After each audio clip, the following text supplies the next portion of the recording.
and boom goes the dynamite.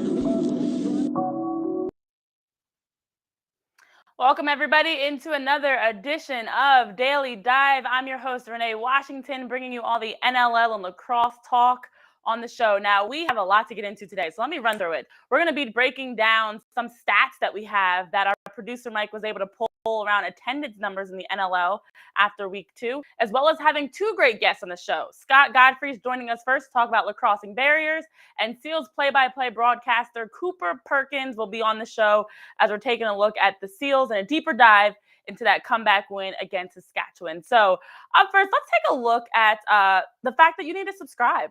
Yeah, I didn't forget. One quick note, one quick reminder, hit that subscribe button. Be sure to follow us at Daily Dax Live on social. Be sure to keep up with the show and also shop our merchandise by visiting the link tree that is in our social media bios for hoodies, beanies, holiday gifts, you name it, we've got it here on Daily Dive. And if you missed it on our social media because you haven't been following us, it's not too late. Hit that follow button because we were tweeting about and talking about attendance across the NLL, reported by us, Daily Dive. So producer Mike Karvelis did a fantastic job pulling the numbers, being able to share them and tweet them out. Got to take a look at these numbers and looking at attendance because I'm curious your thoughts on if the NLL has an attendance problem. And take a look at this here. This is the tweet that we put out. And as you can see, Christian Del Bianco did reply, and the goalie said, this great gif of Buddy the Elf. And so honestly, I don't know that we're full of lies. I think that this is mind-blowing when you look at it. It's insane to think about the numbers. So at the top, the Bandits sitting around 11,493 in attendance for so far. The Thunderbirds, Rush and Roughnecks, Seals and Rock in that 7,000 spot. The Riptide, Panther City, Nighthawks all below 5,100. And attendance in the NLL has been a problem. And it's an anomaly in this league, as Joseph Scheider has said. Yeah, honestly, loving the fact that we're having this conversation because it's so needed. We've got some proud season ticket holders in attendance of the show today, which I love to see. What can we do to get attendance up? How can we get more people being those proud season tickets holder like yourself, Joseph? And also, what's it going to take for people to really value and understand the beautiful product that we have in the NLL? It's crazy to see someone like Christian Del Bianco speaking up on it because it shouldn't be a topic we have to speak up on. We shouldn't have to have these conversations. But I'm glad that we're able to bring this to light because after the first 2 weeks, we saw some great action. We saw some comebacks, some overtime games. We've seen a lot. And the only thing that we haven't seen as much is attendance. Seats filled, fans in the audience checking out. So definitely interesting. Buffalo consistently being the top team, the top franchise in the league right now in terms of attendance, which says a lot about Bandit Land and all that their fans provide. I know we've got some Bandit fans joining the show today, and bring those comments, guys. Drop those comments in on your thoughts. Who are you representing? What's your team? What's your squad that you're repping as you are tuning into Daily Dive? Because we need to get more out there. The Thunderbirds, interesting for them to be that number 2 team right now across the NLL. The Rush, I'm actually pretty surprised about by that drop. Now, I'm not surprised because of the fact that the Rush did have a tough season last year. And so maybe fans are not completely bought in, pun intended. But I think that Rush fans, time to raise the bar. The Rush usually always have had consistent fans, high numbers. And yes, I'm definitely interested in knowing if you guys feel like there's a team that's fluffing their attendance numbers. Because let's keep in mind, the attendance tracking is done by the team. Do we feel like these numbers are accurate? Is there something being missed? Are these higher numbers than we anticipated? Are they lower than we anticipated? But overall, the main question is not just does the league have an attendance problem, but how can we fix this attendance problem? We should all have teams that are in that high 11,000, 12,000 plus seating consistently, not just the one-off. Panther City, the Nighthawks, I'm calling you out here. Riptide fans, I'm calling you out here. What can we do to continue to improve this? And Joseph, you're weighing in, you're saying more exposure. Last year was the first time. This this is true, the first time in the NLL's 30-some-odd-year existence that they have network exposure. They've done one off-year deals with platforms like Bleacher Report. Agreed. I've been a part of those conversations, and I completely agree. I think having more of a consistent presence where you can actually access the games, being able to watch the games, being able to follow, having shows like Daily Dive that you're tuned into right now that are talking about the shows. We don't have enough consistent NLL content. I know we are the only live NLL show, but we need more. There are some great, talented athletes, great coaches, and franchises represented across the league that we're not talking about enough. And I think another part of it we do have to keep in mind, we are coming out of a pandemic. There's still a lot that is going on in our society, and maybe there are some people that are a little bit apprehensive about going to a large event such as a game where they're surrounded by so many people. So I think I can give the benefit of the doubt in that aspect. There are some other factors at play outside of just the NLL itself, but I definitely agree that there's more that should be done. So World Hockey Report weighing in, saying that Calgary with that around that 7,500 number feels off.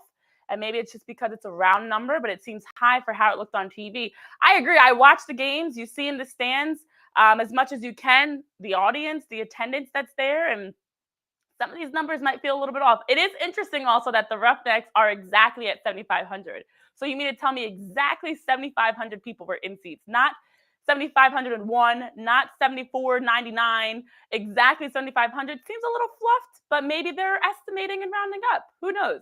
But I think that this does bring some attention to the fact that we need more. We need more fans. We need more discussions. We need more access.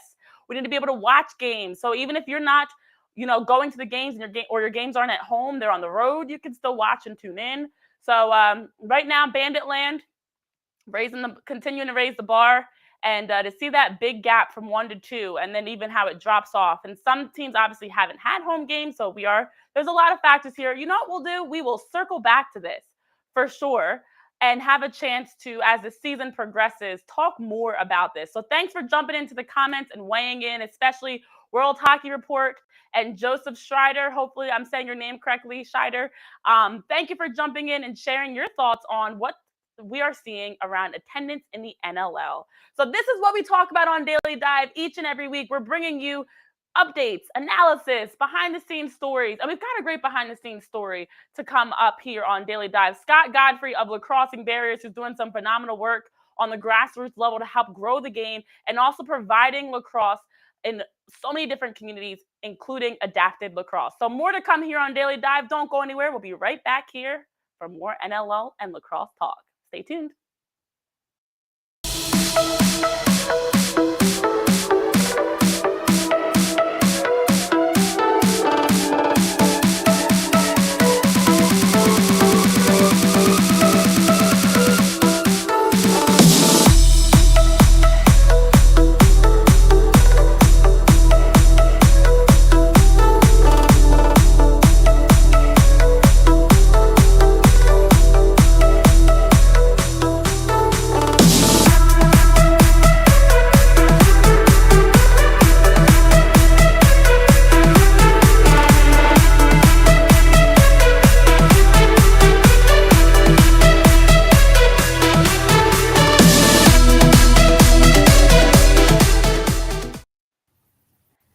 Welcome back to Daily Dive. We just had a great conversation around NLL attendance. Again, thanks to those that are in attendance right now, tuned in to Daily Dive. And as we're talking about ways to grow the game, what better person to bring on the show than Scott Godfrey of Lacrossing Barriers, who reached out through social media. I love the initiative and the proactivity to share with us at Daily Dive all the work that you're doing.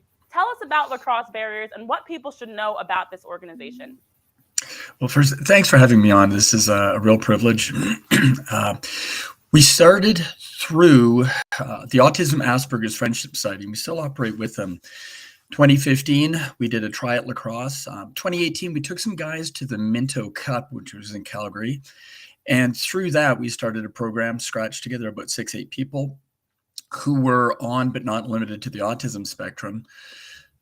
We kept in touch. A lot of our members just kept in touch during the shutdown. They did Jackbox. They reached out to a lot of NLL, PLL, WLA, MSL players. And now we have 30 players that hit the Calgary Soccer Center every Friday night. And of those, we have 5 or 6 that are just one course short of getting their level 1 box lacrosse to be able to share it with other communities. So we have people on the autism spectrum wanting to grow the game. And how can you say no? Yes, and this conversation is great, especially as we were just talking about access to lacrosse. And I know one of the comments that came in from Joseph Scheider is the fact that these things do take time. And I love the fact that you're taking time. You mentioned to me prior to the show about all the work you've done over the years. You know, the NLL, the PLL, Athletes Unlimited, NCAA players, all that you're getting involved. You know, all the work you're doing to continue this conversation, even going into to travel to be able to provide sticks to schools. You know, you're leading some of these much needed conversations. So I'm curious to know, you know, as a Roughnecks fan specifically, but just as a lacrosse fan in general, you know, your take on how the Roughnecks have looked. Let's shift focus a little bit here. A little bit about that physical game, Roughnecks Warriors game, the amount of penalty minutes that we saw. As a fan, what were your thoughts watching that game? I thought the Roughnecks won the way they're going to win. If they're going to, you don't lose Dane Dobie and Curtis Dixon 2 years in a row and be able to fill a 50-goal void. But the way they're going to win is scoring by committee, playing inside, working the ball, being very diligent on transition. I think they have the best transition game in the NLL. I mean, Shane Simpson, Zach Currier, Ethan Ticehurst, Harrison Matsuoka, Eli Salama, Reese Callies. So they have a transition game that contains the ball. They work a full 30 seconds. And when the shot's taken, guys are already back at the bench. So there weren't a lot of transition goals that the Warriors or opportunities the Warriors had. Yeah. And then you have Delbs, Christian Del Bianco, who knows that he's going to experience those outside shots, who is used to making those important saves. And they have a strong defense. Absolutely. I could not agree more. And I think that you're right. This is the way Calgary is going to be playing games. That physicality, 100%. that aggression, you know, those grinded out games. They may be ugly at times, but it's going to be the Calgary brand of lacrosse. And looking at the brand of lacrosse overall, as we talk about Christian Del Bianco, who we were mentioning at the start of the show as well around the numbers, you know, you're also doing a lot of work, as we were just alluding to prior to that question, to help connect these different gaps, to continue these conversations outside of the game. You know, you talk about 45 years of coaching from grassroots to international that you have under your belts, the passion, the gratitude of just being a part of these conversations. As a fan, you know, talk to us about being able to be so involved in lacrosse. You know, it's one thing to just watch the game, and we need more people to watch the game, but it's one thing to just watch the game, but you're actually taking initiative. What led you to want to do that? And talk to us about that experience for you. Like I said, I started playing as I turned 4. And I mean, it's part of that game. I grew up playing with a wooden stick. I was fortunate enough to play junior A and senior box. I played field lacrosse with Victoria Waxman of Victoria Seaspray, which is a Hall of Fame club. And, you know, so it's part of my DNA. And my oldest daughter lived her life in a wheelchair, and she wanted to play lacrosse, so we shortened the stick.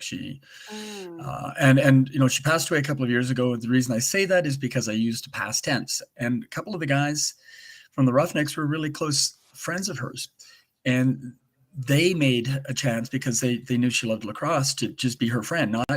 Wasn't a grip and grin. And one of the guys from Lacrossing Bears said we should teach people in wheelchairs. I went, sure. Why? He goes, well. Megan's in heaven, and I miss playing lacrosse with her, and she was in a wheelchair. Aww. So when someone says that, and they want to share the game, and Laura Barker, huge shout out to Laura and Mike Board at the Roughnecks. There isn't an NLL team or a PLL team that hasn't jumped on board. Eric Matthew from PLL Assists has been amazing in talking with me, trying to see if we can do PLL Assists events here. There's nobody in the lacrosse community, and including NCAA and Athletes Unlimited, that hasn't said, what do you need from me? So if you have that backing, that support, I can't list a manufacturer that hasn't said, what do you need? From James Michelli at Epic, to Dan Soviero at Signature, to the Powell brothers, to ECD and Dan Severe there, Jeff Snyder at Northland. Anyone said, "What do you need? What do you want?" And so if you got that backing, to be able to take sticks to, I was in Laos with on a trip, and there's now lacrosse in a school curriculum in Vientiane, Laos. So how do you not grow the game when it's given you so much? And when people want to, it's just a matter of connecting the dots and having guys from the Roughnecks come out to wheelchair lacrosse because they want to, not because they have to. Apologizing, I'm so sorry, I'm in Michigan, I can't make it. Yeah. You know, so it just there's a community that wants to be involved, and it's a matter of introducing people and moving it forward. Well, thank you for your continued efforts. Thank you for even sharing your story and a little bit about your testimony and experiences that motivated you to want to get so involved with helping to grow through lacrossing barriers, but helping to really promote and provide this access in these spaces where everybody can enjoy the game. And that's something that we talk about. This whole episode, it's following a theme now, but that's something we've been talking about, is providing access. And as you mentioned, lacrosse, much like all sports, it's bigger than just the games, the results, what happens between the lines, but it's also family. It's also connection. It's community. It's culture. I love that. And one thing that I'd like to add is the Haudenosaunee lacrosse community. Kevin Sandy, Lyle Thompson, Marshall Powlis, Tohoka, all of those people are just, they've done Zoom calls, they've done teachings. We flew to Ontario and went to Grand River Territories of Six Nations, and they gave us, they did some teachings for us. And Randy Stotts has been a huge friend, and all of these guys wanting to make sure that the medicine game is, and our members and the people in the marginalized communities want to know more. And one of my big things is that people should have a choice. If they don't want to play lacrosse, perfect, go ahead, do what you, but people aren't given a choice. Kyle Harrison's been phenomenal. And when you say, like, I just want people to have a choice to play, people saying, sure. So it's just the lacrosse community and the support has been just phenomenal. Yeah. And you are absolutely correct. This is one of the beauties about the NLL and the lacrosse community as a whole. It's a family. There's it's such a small world. There's a lot of people that I know you because of this person, and we go way back to this time. Yeah. Like it's incredible. And so, it's great that you have been doing your part to help grow the game, and we all in some way are doing that. And so I appreciate you for taking time to not only reach out, but also join the show. Again, love the initiative, love the work that you're doing, and love the fact that you brought it to our attention here on Daily Dive so we can bring you on board. And I would love to have you on some time in the future so we can continue this conversation. Absolutely. Yeah. And a huge shout out. There's got to be 25, 30 NCAA players that just literally are keeping in touch because their zeal, and they're not entitled young men. They're guys that really appreciate what they've got.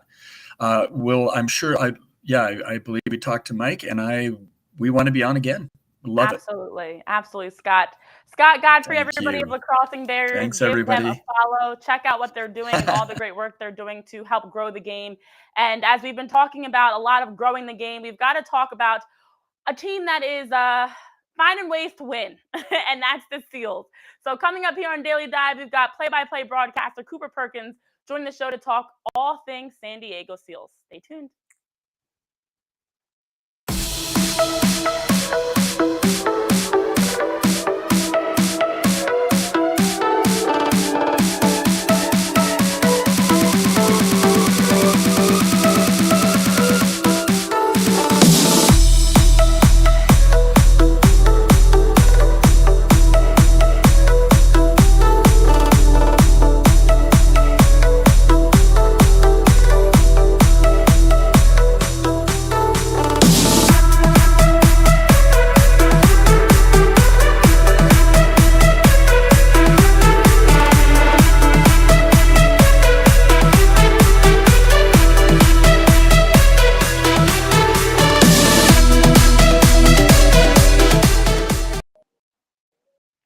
Welcome back to Daily Dive. We have had an opportunity to talk about growing the game, talk about the work that is being done by Scott Godfrey and Lacrossing Barriers to help grow the game. And now let's shift into some more specifics around what's going on around the league within the San Diego Seals. So joining us, play-by-play broadcaster Cooper Perkins. Cooper, are you there? Can you hear us?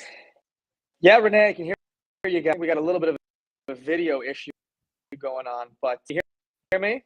I can hear you. At least I can hear you. I'd love to see you, but it's perfectly fine. At least I can hear you. Welcome to the show. Welcome to Daily Dive. Wanted to just talk to you about the Seals. We saw the Seals fight back, get that impressive win over the Rush. Impressive in some ways, maybe not as impressive in others. But what in your mind were some key factors of that game that you feel like were the difference for the Seals in being able to come out victorious? Renee, I don't know what happened. I don't think anyone knows what happened. One of those things in sports that happens that is just wildly unexpected. I mean, you had looked very, very, very much, and then all of a sudden, with nothing building in any direction, it just changed. And I think what we learned is that the Seals week one are capable of being the best NLL. And the big question is going to be there was something that was talked about in week one, and then after week one is level of consistency. And we didn't see that. But what we saw was another flash of just what they're capable of. And, first to kind of let that one get away from you a little bit, you take a couple of power play goals and a 6-on-5. So at least some help in getting back into that game. It was impressive. Anytime you put together 8 goals in the first 6.5 minutes of the fourth to be impressed, you just wonder where that was for the. Yeah. And Cooper, we're losing you a little bit. You're cutting in and out, so maybe you can rejoin, try leaving and coming back, and we'll see if we can get that figured out. But you're absolutely right. And while Cooper is leaving and logging back in to see if we can get that Wi-Fi worked out, as Cooper's talking about that consistency, you're encouraged by the way that the Seals were able to come back, but it shouldn't have had to get to that point. When you talk about being a top team, and we're not going to be naive and expect that any team's going to have a season of perfect games. There's going to be lulls, there's going to be drop-offs, there's going to be issues, there's going to be injuries. There's just going to be challenges that come up that change how they're playing. And so to see how they were able to fight back after dropping, that tough start to the game, to be able to have a big fourth quarter to close the gap, take the lead, win the game, does say a lot about this team. And another thing I want to touch on, Cooper, welcome back, is in goal. Frank Scigliano is replaced by Chris Orglieri. And Chris, we saw last year, who became the youngest player at that time in the NLL, the first 2002 player to debut in the league. He's actually celebrating a birthday in a couple of days. And we saw Chris step in net and do his thing. Talk to us about what you saw between the pipes from Chris Orglieri.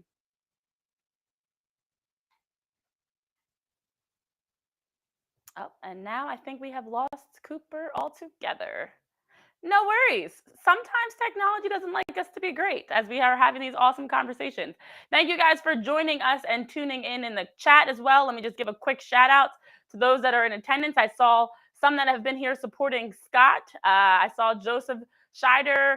We have a couple others here as well. And there's Cooper. Nice to see you again, Cooper. We got it. Finally got it. We got it. So we were just talking about Chris and the play that you've seen from him. Again, last season he was the youngest player in the NLL, and still one of the a young player in the NLL, but stepped up in a big, mature way to help the Seals in that victory. What are your thoughts on how he's been playing? Yeah, I don't think it's any secret within the organization. They drafted him in the second round a couple of years ago, and he was 18 years old, and this year at 20. Frank is an excellent goaltender, and sometimes they go cold or they need a break. And in this instance, Chris was ready. It's just how confident he was. I don't think people always realize just how difficult it is to come off the bench, because shots since warm-ups.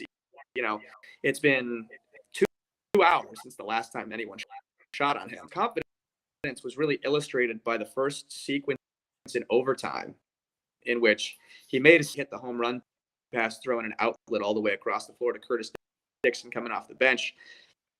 And, it may be a little bit irresponsible, but I think it shows you just how, if you look at him physically, you can't get a great idea looking at, with all the goalie gear. But if you off the floor, the physical steps that he's taken from last year to this year, you got to remember he's the age of a college sophomore, a college junior. Yeah.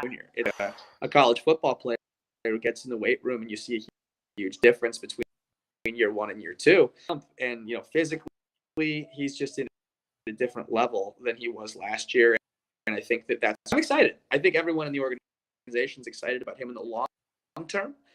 I don't know what the in the immediate term, but he certainly, as you said, stepped up and gave him some really important minutes and made some Friday, I should say.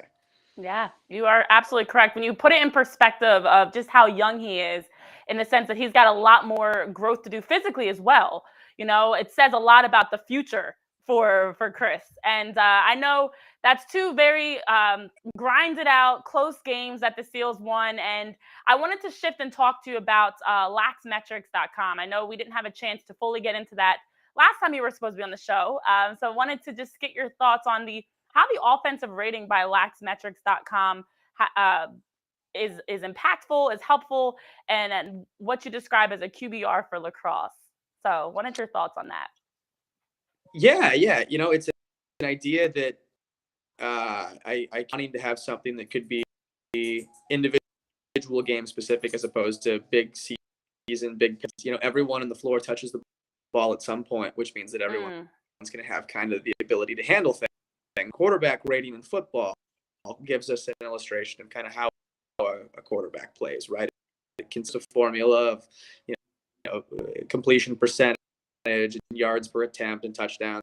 This isn't any different from that. It just has different inputs and different constants that we use. And the idea of evaluating a player's performance with more than just the traditional box score. So very useful these first couple of weeks with the NLL stat platform down. So I've had a really hard time accumulate and get my hands on the numbers that we need in order to have the whole Lax Metrics ecosystem, but to have something that's a nice little stopgap has proven pretty helpful. I put together and put it to use to try and illustrate where the offenses were in week one in a column I wrote for Inside the Week on Thursday.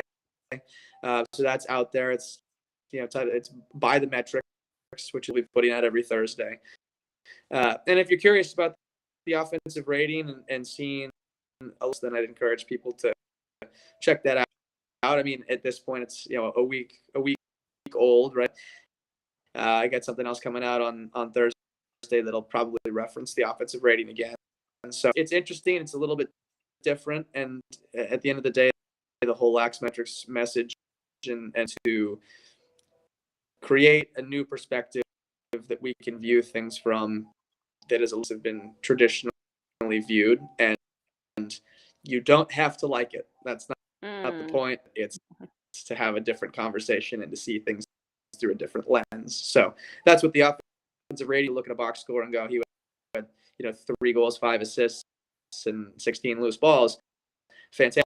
Sometimes things are more complicated than that, and it might be a great game. It might not be as great of a game as we think, and give us a little bit more context to decide how well did these guys or these teams play. A little bit more educated of a viewpoint as opposed to just looking at the basic numbers and Yes, as you mentioned, interesting, different, but it creates a conversation. This is a true conversation starter. And as we've been talking about all episode today, just providing something different for fans. We always talk stats, goals, assists, saves, shots, but there's more stats to that. And when you talk about offensive rating and the work that you're doing, Cooper, to provide that to fans and just give them some more metrics to be able to dive into, it's great to see. So we appreciate you for taking time to not only join us here on Daily Dive and talk about the Seals and the work you're doing to help on the broadcasting side, but also the work you're doing to help continue to grow the game. So thank you, Cooper, for joining us on Daily Dive. And we'd love to have you on again and continue these conversations. Thanks, Renee. Next time, start it out from the top, I promise. Oh, of course. Third time's a charm. And thank you all for tuning in. That's our big guest of the day, presented by SeatGeek. Live only happens once, so go check out the action by using promo code WHR for $20 off your first purchase on SeatGeek. Cooper Perkins, Steelers play-by-play broadcaster, founder of laxmetrics.com, who's providing offensive ratings. We also had Scott Godfrey on the show of Lacrossing Barriers, and as people mentioned, Scott doing a great job, and I know in the comments I saw as an incredible human being and a wealth of knowledge. So 2 great guests on the show, some great topics to get into, starting with those attendance numbers. Let's keep it going. Thank you guys for tuning in to another edition of Daily Dive. We're here every Monday to Friday, 12 p.m. Eastern Time, talking all things NLL, lacrosse, analytics, stories, behind the scenes, and much more. Stay tuned for more here on Daily Dive tomorrow for more NLL talk. Have a good rest of your day, guys.